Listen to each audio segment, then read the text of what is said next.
नमस्कार दोस्तों, stock market studies में फिर से एक बार आपको बहुत-बहुत दिल से स्वागत करता हूँ। तो आज मैं एक ऐसे कंटेंट के बारे में चर्चा करूँगा, मुझे बहुत दिनों से कमेंट्स आ रहा था। सर ऐसे कुछ इन्वेस्टर के बारे में चर्चा करिए, जो आज बहुत सक्सेसफुल हो चुके हैं और उनके सबसे ज़्यादा इन्वेस्टमेंट कौन-सा कंपनी के ऊपर है, उसके बारे में चर्चा करिए।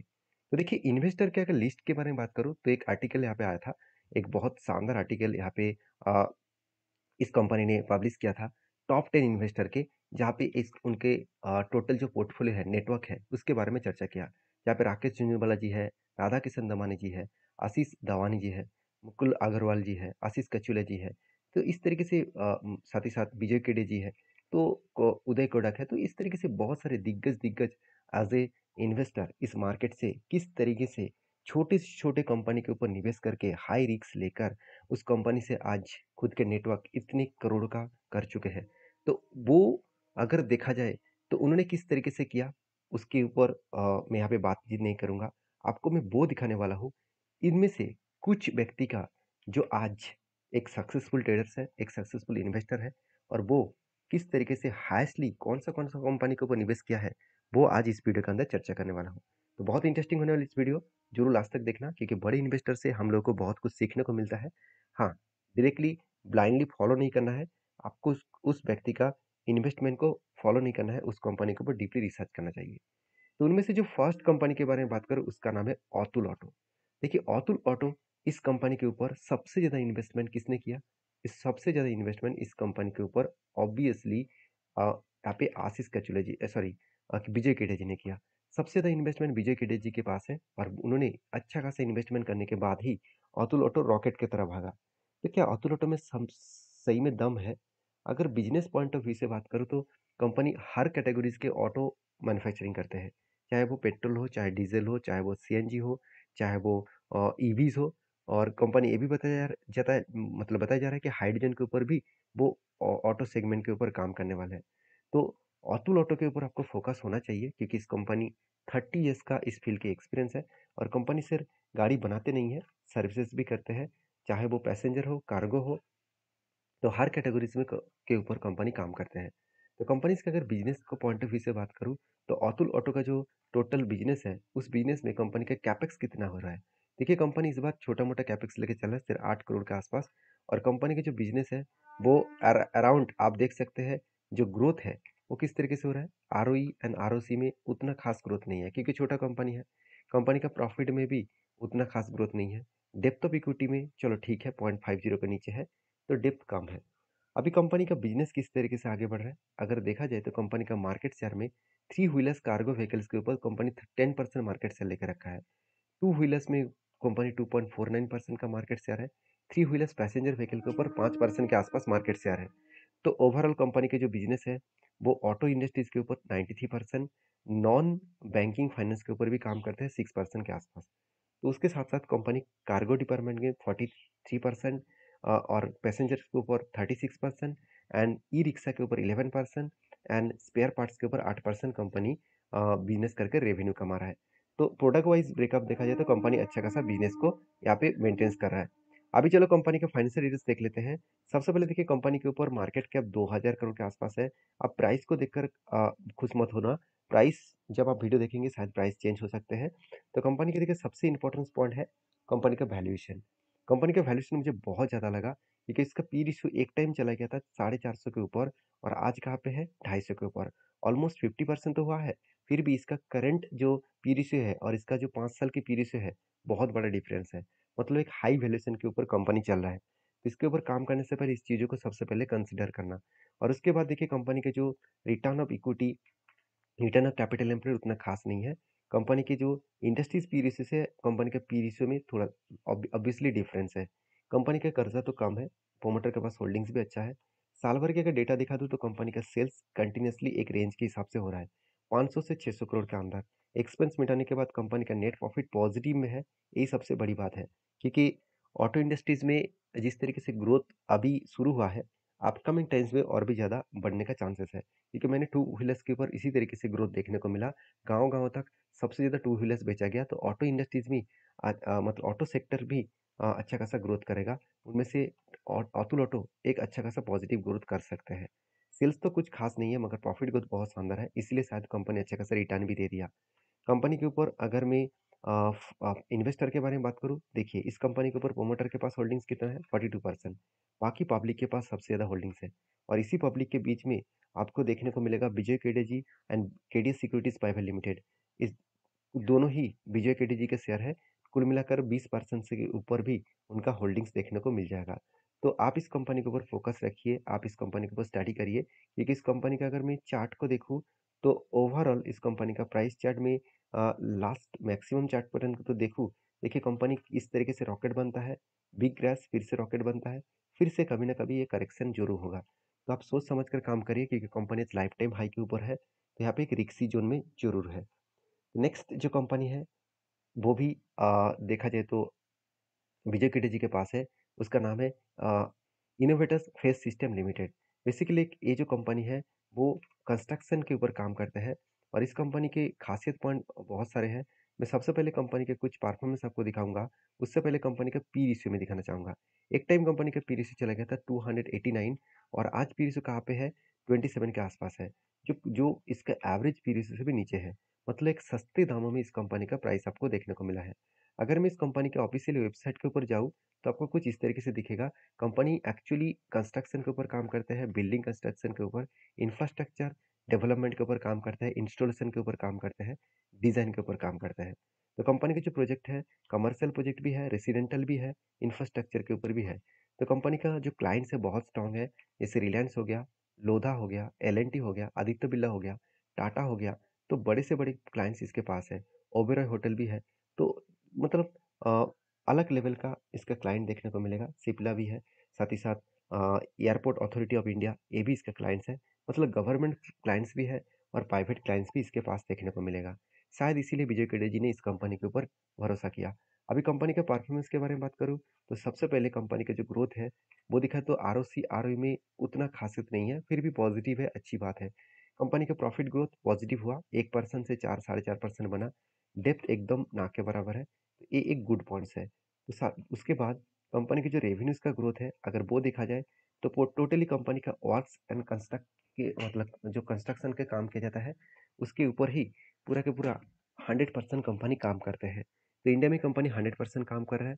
उसके साथ साथ कंपनी के बिजनेस के बारे में बात करूं तो कंपनी का प्रॉफिट एंड लॉस देखेंगे तो कंपनी के सेल्स लगातार बढ़ते चले गए। इस बार भी कंपनी का हाईएस्ट सेल दिखने को मिला। एक्सपेंस मिटाने के बाद कंपनी का नेट प्रॉफिट भी इस बार सबसे ज़्यादा हाईएस्ट नेट प्रॉफिट देखने को मिला। आज तक की सबसे हाईएस्ट प्रॉफिट है। तो सेल्स का ग्रोथ भी पॉजिटिव है एंड प्रॉफिट का ग्रोथ भी अच्छा खासा देखने को मिला है। और इसीलिए शायद कंपनी कंटिन्यूसली प्रॉफिट पॉजिटिवली देता रहता है। तो कंपनी का रिटर्न ऑफ इक्विटी भी पॉजिटिव देखने को मिले। और एज ए इन्वेस्टर इस कंपनी के ऊपर प्रोमोटर के बाद सिर्फ पब्लिक के पास ही होल्डिंग्स है। और कितना होल्डिंग्स है अगर देखा जाए तो विजय केडिया जी के पास 10% से भी ज़्यादा होल्डिंग्स है। उनके पोर्टफोलियो के सेकेंड हाइस्ट इन्वेस्टमेंट है। उसके साथ साथ और भी कुछ प्लेयर्स यहाँ पे इन्वेस्टमेंट करके रखे हैं। अगर चार्ट पैटर्न्स के बारे में बात करूँ तो कंपनी के अगर मैक्सिमम चार्ट को दिखा दूं तो कंपनी कोविड के टाइम में से प्राइस था 18 रुपीज़ और आज कहाँ पे चल रहा है करीबन 225 रुपीज़ के आसपास। तो अभी इस कंपनी के ऊपर स्टडी करना, उसके बाद कुछ डिसीजन लेना। तो नेक्स्ट जो कंपनी है उसके बारे में चर्चा करूँ, उसका नाम आप देखेंगे, सबसे पहले नाम देख लीजिए, बेटा ड्रग्स लिमिटेड। तो बेटा ड्रग्स लिमिटेड जो बेसिकली एक फार्मास्यूटिकल्स इंडस्ट्री से बिलोंग करते हैं, बहुत छोटा कंपनी है, अराउंड 1200 करोड़ का कंपनी है। मगर इस कंपनी में दम है। कितना दम है? चलो मैं एक बार आपको दिखा देता हूँ। उससे पहले एक बार आपको ऑफिशियली वेबसाइट में आपको दिखाना चाहूँगा कि बेटा ड्रग्स जो है वो ड्रग्स मैन्युफैक्चरिंग करते हैं। मतलब इसका जो प्रोडक्ट लिस्ट है, अगर प्रोडक्ट लिस्ट में जाएँगे तो पूरा का प्रोडक्ट लिस्ट आपको देखने को मिलेगा। जो ऑन्कोलॉजी है उसके ऊपर कंपनी ड्रग्स बनाते हैं। तो अलग-अलग कैटेगरीज़ के ऊपर कंपनी ड्रग्स बनाते हैं, जिसका डिमांड आज जिस तरीके से है, उससे भी ज़्यादा डिमांड्स फ्यूचर में बढ़ने वाले हैं। तो कंपनीज़ का ग्रोथ किस तरीके से हो रहा है वो एक बार आपके साथ शेयर कर लूँ। तो कंपनी के सबसे पहले रेवेन्यूज़ के बारे में बात करूँ तो आप देखेंगे कंपनी का टोटली जो मैन्युफैक्चरिंग है उसके ऊपर ही कंपनी 100% काम करते हैं, मेडिसिन मैन्युफैक्चरिंग के ऊपर। साथ ही साथ कंपनी के जो डोमेस्टिकली बिजनेस है 87%, बाहर की कंट्री में 12% कंपनी प्रोडक्ट को बेचते हैं। अभी कंपनीज़ के जो बिजनेस है वो किस तरीके से ग्रोथ हो रहा है। अभी देखिए आरओई एंड आरओसी बहुत शानदार देखने को मिला और लास्ट 5 ईयर से भी ज़्यादा ग्रोथ इस साल में किया। और नेट प्रॉफिट मार्जिन भी पॉजिटिव है, डेप्थ ऑफ इक्विटी भी बहुत कम है। तो यहाँ पे कंपनी एक ग्रीन सिग्नल यहाँ पे देखने को मिल चुके हैं, अच्छा खासा परफॉर्मेंस के बेसिस में। अभी कंपनीज़ की जो डेप्थ है, वो ना के बराबर है, वो तो मैं पहले ही बोल चुका हूँ। प्रॉफ़िट एंड लॉस के बारे में बात करूँ, तो कंपनी के सेल्स लगातार बढ़ते चले गए। एक्सपेंस को भी कंपनी मिटा चुके हैं। उसके बेसिस में कंपनी का नेट प्रॉफ़िट अच्छा खासा यहाँ पे प्रॉफ़िट ग्रोथ किया और लगातार हर साल में कंपनी प्रॉफ़िट को बढ़ाते चले जा रहा है। तो गुड पॉइंट्स है कंपनी के लिए, इसलिए कंपनी का सेल्स ग्रोथ, प्रॉफ़िट ग्रोथ भी ठीक-ठाक है। छोटा-मोटा करेक्शन हुआ, कोई बात नहीं। कंपनी छोटे कंपनी है, तो इसमें तो करेक्शन होगा ही। तो कंपनी का रिटर्न ज़बरदस्त दिया। लास्ट ईयर में कंपनी 50% तक रिटर्न दिया दिया। रिटर्न ऑफ इक्विटी के बारे में बात करूँ तो 30% के आसपास कंपनी के रिटर्न ऑफ इक्विटी देखने को मिले। अभी कंपनी के जो इन्वेस्टर है, अगर उसके बारे में बात करूँ तो प्रोमोटर के बाद सबसे ज़्यादा होल्डिंग्स पब्लिक के पास है। अभी पब्लिक के बारे में बात करूँ तो इस कंपनी के ऊपर देखिए आशीष केचुला जी, जो उनके इन्वेस्टमेंट में अच्छा खासा निवेश किया 5.78% के आसपास। तो एक बड़े प्लेयर इस कंपनी के ऊपर निवेश किया है। बाकी और भी बहुत सारे इन्वेस्टर इस कंपनी के ऊपर इन्वेस्टमेंट किया है। रही बात इसके चार्ट पैटर्न्स का, अगर मैं पी रेशियो के सबसे पहले देखूँ तो लास्ट 5 ईयर्स में कंपनी का पी रेशियो और थोड़ा-सा सस्ते में ही आपको देखने को मिला है। अभी चार्ट को मैं लास्ट मैक्सिमम चार्ट पैटर्न कर दूँ, तो कंपनी कोविड के टाइम में प्राइस था ₹60 और आज 1200 के आसपास चला है। कंपनी टोटली अप-10 है, धीरे-धीरे करके कंपनी अप-10 में जा रहा है। पहले भी करेक्शन हुआ था, उसी तरीके से यहाँ पे भी करेक्शन हो रहा है, मतलब फिर से एक जर्नी करने के लिए कंपनी इंतज़ार कर रहा है। तो आपकी क्या राय है इस कंपनी के ऊपर ज़रूर मुझे कमेंट्स करना। नेक्स्ट जो कंपनी है उसके बारे में चर्चा करूँ, उसका नाम है सेयली इंजीनियरिंग प्लास्टिक लिमिटेड। तो सेयली इंजीनियरिंग प्लास्टिक लिमिटेड जो एक छोटा-सा कंपनी है, करीबन 3,900 करोड़ के आसपास है और इस कंपनी की खासियत पॉइंट मैं आपको बता दूँ, कंपनीज़ की जो बिज़नेस है, अगर बिज़नेस पॉइंट ऑफ व्यू से बात करूँ तो प्लास्टिक प्रोडक्ट के ऊपर कंपनी का नाम देखने को मिलेगा। एक्चुअली कंपनी के बिज़नेस का अगर ध्यान से देखेंगे, कंपनी का ऑफ़िशियल वेबसाइट का अगर देखेंगे तो कंपनी कुछ इस तरीके से प्लास्टिक बनाते हैं, जो अलग-अलग कैटेगरीज़, अलग-अलग डिपार्टमेंट में यूज़ किया जाता है। जैसे हेल्थ केयर सिस्टम में भी प्लास्टिक यूज़ किया जाता है। बहुत कम कंपनी इस तरीके से प्रोजेक्ट के ऊपर काम करते हैं। साथ ही साथ जो मतलब कंज़्यूमर प्रोडक्ट है, उसके ऊपर भी कंपनी बनाते हैं। साथ ही साथ लाइटिंग जो एप्लायंसेस है, ऑटोमोटिव जो सेगमेंट है, उसके ऊपर भी प्लास्टिक कंपनी बनाते हैं। साथ ही साथ पर्सनल केयर, घर में यूज़ करने वाला जो प्लास्टिक है, वो भी कंपनी बनाते हैं। तो कंपनी के जो बिज़नेस है, बहुत स्ट्रॉन्ग है क्योंकि इस सेगमेंट में ग्रोथ होने का चांसेस बहुत ज़्यादा है। तो इस कंपनी के ऊपर मैं डिटेल्स में बात करूँ, तो कंपनी के सबसे पहले मैं रेवेन्यूज़ का ग्रोथ दिखा दूँ, तो आप देखेंगे तो company totally plastic manufacturing product के ऊपर ही 100% बिज़नेस करते हैं। इंडिया में 26% और रेस्ट ऑफ वर्ल्ड में 73%, मतलब बाहर की कंट्रीज़ में ज़्यादा से ज़्यादा कंपनी बिज़नेस कर रहा है। अभी कंपनीज़ के जो बिज़नेस है, उस बिज़नेस के पॉइंट ऑफ व्यू से बात करूँ, आरओसी एंड आरओई दोनों ही एवरेज लेवल में देखने को मिला। सेल्स का ग्रोथ, प्रॉफिट का ग्रोथ अ, एक ही रेंज में है 6% के आसपास। डिप थोड़ा-सा यहाँ पे कम होगा क्योंकि पहले ज़्यादा था 0.76% के आसपास था, अभी 0.46% बने। तो अच्छा खासा यहाँ पे ग्रोथ देखने को मिले। अभी कंपनीज़ के बाकी डिटेल्स को चेक कर लेते हैं, जैसे कंपनी का बैलेंस शीट, जैसे सॉरी कंपनी का प्रॉफिट एंड लॉस। कंपनी इस बार भी हाईएस्ट सेल्स जनरेट किया। एक्सपेंस इंटरेस्ट को मिटाने के बाद प्रॉफिट भी हाईएस्ट देखने को मिला। सेल्स का ग्रोथ पॉजिटिव है, प्रॉफिट का ग्रोथ भी पॉजिटिव है। इसलिए 1 साल में कंपनी 200% के ऊपर रिटर्न दे चुके हैं। तो कंपनी के ऊपर अगर मैं एज़ ए इन्वेस्टर के बारे में बात करूँ, तो देखिए प्रोमोटर के बाद अभी इंस्टीट्यूशन भी छोटे-मोटे क्वांटिटी एडिंग करना स्टार्ट कर चुके हैं। पब्लिक के पास 44% होल्डिंग है, इनमें से आशीष केचुले जी के सबसे ज़्यादा होल्डिंग है 5% के आसपास। तो आपकी क्या राय है इस कंपनी के ऊपर ज़रूर मुझे कमेंट्स करके बताना, क्योंकि सिर्फ आशीष केचुले जी नहीं और भी बहुत सारे बड़े-बड़े प्लेयर्स इस कंपनी के ऊपर निवेश करके रखे हैं।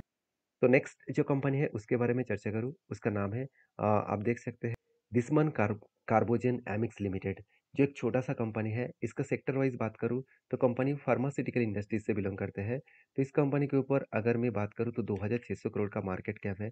मगर इसका व कंपनी के डिटेल्स के बारे में बात करूँ तो सबसे पहले कंपनी का आरओसी आरओई देखूँ तो कंपनी में आरओसी आरओई में दम नहीं है। तो कंपनी का नेट प्रॉफिट में भी नेगेटिविटी में है। पिछले सालों की तुलना से नेगेटिविटी कम हुआ। अभी डेप्थ थोड़ा-सा कम है। कंपनी के जो रेवेन्यूज़ है उसके बारे में चर्चा करूँ, तो कंपनी देखिए जो कार्बोज़न जो एमिक्स प्रोडक्ट है उसके ऊपर 51%, अदर्स के ऊपर 48% काम करते हैं। तो कंपनी जो बिज़नेस है वो बेसिकली फार्मास्यूटिकल्स के ऊपर ही काम करते हैं और कंपनी का जो ग्रोथ है, अगर उसके बारे में बात करूँ तो कंपनी का प्रॉफिट एंड लॉस दिखाने से पहले नेट प्रॉफिट देखिए नेगेटिव है, आरओई नेगेटिव है और कंपनी का आरओसी भी एकदम ना के बराबर है। तो कंपनीज़ के बैलेंस शीट के सॉरी प्रॉफिट एंड लॉस के बारे में बात करूँ, तो सेल्स तो लगातार बढ़ते चले जा रहे हैं, इस बार भी सेल हाईएस्ट हुआ। एक्सपेंस को मिटाने के बाद कंपनी के इतना ज़्यादा इंटरेस्ट और डेप्रिसिएशन देखने को मिला, जिसके चलते कंपनी का जो नेट प्रॉफ़िट है, जो पहले ज़्यादा हुआ करता था, आज वो लॉसेस में है। तो आप कहेंगे सर लॉस मेकिंग कंपनी के ऊपर क्यों बातचीत कर रहे हैं? क्योंकि इस कंपनी के ऊपर एक बड़े इन्वेस्टर निवेश करके रखे हैं, जो मैं आपके साथ शेयर करने वाला हूँ। बड़े इन्वेस्टर कौन है? आप देख सकते हैं यहाँ पे मुकुल अग्रवाल जी। तो मुकुल अग्रवाल जी इस कंपनी के ऊपर अराउंड 5.5% तक होल्डिंग रखे हैं। उनके पास पहले 2.5% के आसपास होल्डिंग था, वो बढ़ के 5.5% हो चुके हैं। साथ ही साथ रेखा झुनझुनवाला जी और देखा जाए तो इस कंपनी के ऊपर भी निवेश करके रखे हैं। तो राकेश झुनझुनवाला जी और रेखा झुनझुनवाला जी दोनों ने इस कंपनी के ऊपर निवेश करके रखे थे। आज उसके पास होल्डिंग्स 1% के नीचे जा चुके हैं। मतलब उन्होंने स्टेक को यहाँ पे बेच चुके हैं। कुछ क्वांटिटी शायद उनके पोर्टफोलियो में देखने को मिल सकता है। तो बाकी इस कंपनी के ऊपर मैं एक ही बात कहूँगा, कंपनी के अगर चार्ट को देखा जाए, तो आप देखेंगे कंपनी के ऊपर बहुत ज़्यादा वोलेटिलिटी है, कंपनी अभी भी डाउन ट्रेंड में है, तो इस कंपनी के ऊपर काम करने से पहले एक बार ज़रूर सोचना। तो नेक्स्ट जो कंपनी है उसके बारे में चर्चा करें, उसका नाम है ऑल कार्गो गोती लिमिटेड। तो ऑल कार्गो देखिए देखा जाए लॉजिस्टिक कंपनी है, एक रिटेल एंड ट्रेडिंग कंपनी है। तो ऑल कार्गो जो कंपनीज है, इसके अगर मैं ऑफिशियली वेबसाइट आपके सामने विजिट करूँ, तो आप खुद ही देख सकते हैं इसका वेबसाइट में जो डेटा है, वो डेटा को देख सकते हैं। यहाँ पे इंडियन प्रीमियर एक्सप्रेस मतलब कंपनी बता रहा है कि जो लॉजिस्टिक इंडस्ट्रीज है, उसके ऊपर कंपनी अच्छा खासा काम कर रहा है। देखिए लॉजिस्टिक इंडस्ट्रीज का जो ग्रोथ है, वो अपकमिंग टाइम्स में और भी ज़्यादा बढ़ने वाला है, क्योंकि घर बैठे ही आज सब कुछ ऑनलाइन डिलीवरी मिल जाता है। इसके लिए लॉजिस्टिक इंडस्ट्रीज का बहुत ज़्यादा यहाँ पे योगदान है। तो इस कंपनी के ऊपर मैं डिटेल्स में बात करूँ, तो कंपनीज़ का जो ग्रोथ है, वो किस तरीके से हो रहा है? देखिए, आरओसी में दम नहीं है, प्रॉफ़िट मार्जिन में भी दम नहीं है और कंपनी के नेट प्रॉफ़िट तो नेगेटिव है और आरओसी तो थोड़ा-सा पॉज़िटिव है। डेप्थ ऑफ इक्विटी कम हुआ है, एक अच्छी बात है। कंपनी का बिज़नेस जो है, वो देखा जाए तो कंपनी का बिज़नेस इंडिया में 100%, बाकी कंपनी जो बिज़नेस है, वो टोटली डिस्ट्रीब्यूशन एंड सप्लाई के ऊपर काम करते हैं, 87%। बाकी जो है, वो फ्यूल सेल्स के ऊपर 12% काम करते हैं।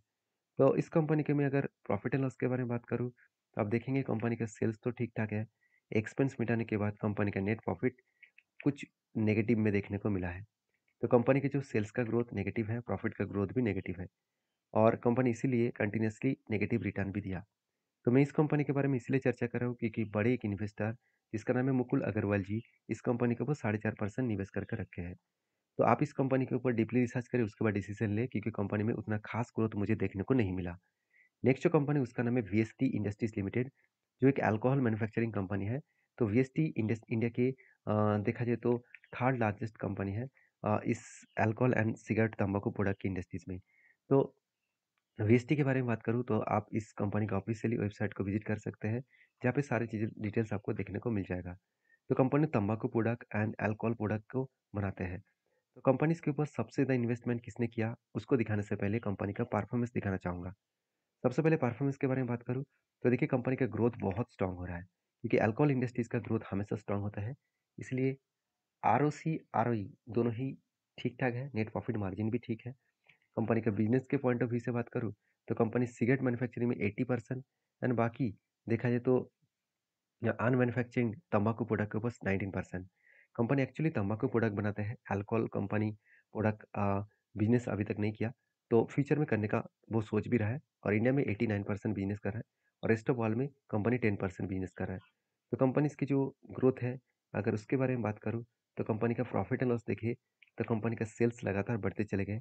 एक्सपेंस को मिटाने के बाद कंपनी का नेट प्रॉफिट भी हाईएस्ट देखने को मिला। इसलिए कंपनी का सेल्स का ग्रोथ, प्रॉफिट का ग्रोथ तो एक ही रेंज के हिसाब से बढ़ता हुआ देखने को मिले। हाँ, profit growth growth current year में कम है, बाकी सीएजीआर का परसेंटेज ठीक है, रिटर्न ऑफ इक्विटी ठीक है और इस कंपनी के ऊपर सबसे ज़्यादा इन्वेस्टमेंट किए कौन-सा किया मतलब किसने किया? पब्लिक के हिसाब से बात करूँ, तो इस कंपनी के ऊपर सबसे ज़्यादा इन्वेस्टमेंट आप देख सकते हैं राधाकिशन दमानी जी के पास है। मतलब एज़ ए बड़े इन्वेस्टर 3.5% के आसपास इस कंपनी के ऊपर होल्डिंग किया। तो कंपनी के चार्ट के बारे में बात करूँ, तो कंपनी का अगर लाइफ टाइम चार्ट के हिसाब से बात करूँ, तो कंपनी देखिए बहुत शानदार तरीके से धीरे-धीरे करके कंपनी अप ट्रेंड में जा रहा है। तो इस कंपनी में बहुत स्ट्रेंथ है आगे बढ़ने का। तो बाकी आप इस कंपनी के ऊपर क्या सोचते हैं, ज़रूर कमेंट्स करना। इस सेक्टर में लास्ट जो कंपनी है जिसका नाम है डी-मार्ट, जो राधाकिशन दमानी जी का सबसे ज़्यादा हाईएस्ट इन्वेस्टमेंट है, क्योंकि इसी बिज़नेस से कंपनी के ऊपर उन्होंने स्टार्ट किया। उनका जो मेन बिज़नेस है वो यही है। डी-मार्ट के ऊपर बड़े से बड़े प्लेयर इन्वेस्टमेंट भी किया है और राधाकिशन दमानी जी के पास इस कंपनी का टोटल जो हिस्सेदारी है, वो अराउंड 23% के आसपास, जो पहले 34% के आसपास हुआ करता था। इस कंपनी के ऊपर ज़्यादा कुछ बोलने का ज़रूरत नहीं है।